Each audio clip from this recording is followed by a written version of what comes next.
Dans l'épisode 64, et une fois les fiançailles d'Arnav enfin réglées, Nani reporte naturellement son attention sur Akash. Manorama affirme déjà être à la recherche d'une belle-fille riche et issue d'un grand milieu.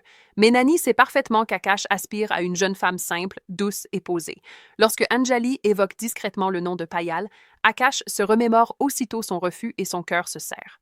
Pendant ce temps, Kushi commence sa journée à Shantivan sur une note tendue. Elle refuse catégoriquement de présenter des excuses à Arnav pour leur collision du matin, affirmant que la faute n'était pas la sienne, mais la sienne.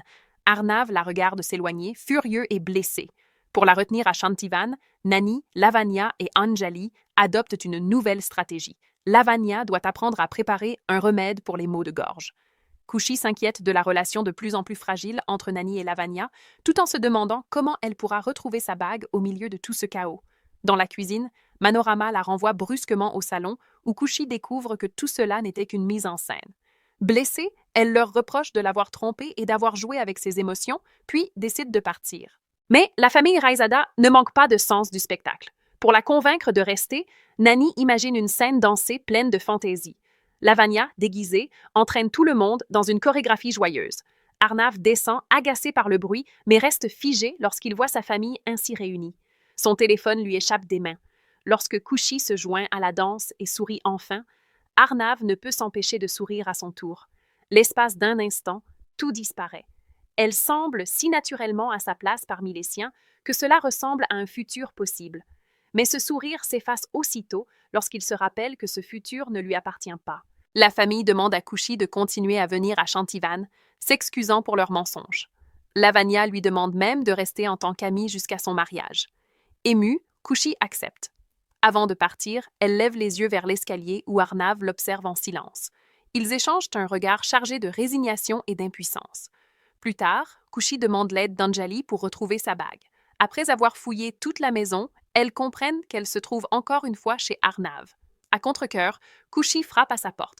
Arnav exige des excuses avant de lui rendre la bague et la provoque, certain de tenir sa revanche. Kushi refuse, préférant renoncer à la bague plutôt que de sacrifier sa dignité. À peine sortie de la chambre, Bouaji appelle Kushi et la submerge de reproches, lui rappelant son engagement, ses parents disparus et la honte que représenterait la perte de la bague. Les paroles de Bouaji brisent Kushi, qui retourne voir Arnav, les larmes aux yeux. Il s'apprête à jeter la bague lorsqu'elle lui demande ce qu'il attend d'elle. Elle commence à s'excuser, mais ses larmes le stoppent net. Ce qu'il prenait pour un jeu se transforme soudain en douleur réelle. Troublé, il lui rend la bague avec douceur, leurs mains se frôlant. Kushi s'éloigne brusquement, consciente que ce geste n'aurait jamais dû exister. Lorsqu'Arnav tente de lui passer la bague, Kushi l'arrête, la voix tremblante, et lui rappelle qu'il s'agit de sa bague de fiançailles. Ces quelques mots suffisent à le détruire. La bague glisse au sol et Anjali apparaît, la ramasse et la passe elle-même au doigt de Kushi. Arnav détourne le regard, incapable de supporter la scène. Plus tard, Arnav confronte Kushi. Il lui reproche de ne rien lui avoir dit, avoue à demi-mot que cela lui fait quelque chose, que cela compte pour lui. Mais cette confession arrive trop tard. Elle ne fait que semer davantage de confusion et de douleur. Interrompu, ils se séparent, échangeant un dernier regard chargé de tristesse et de trahison silencieuse. Au salon, la famille félicite Kushi pour ses fiançailles.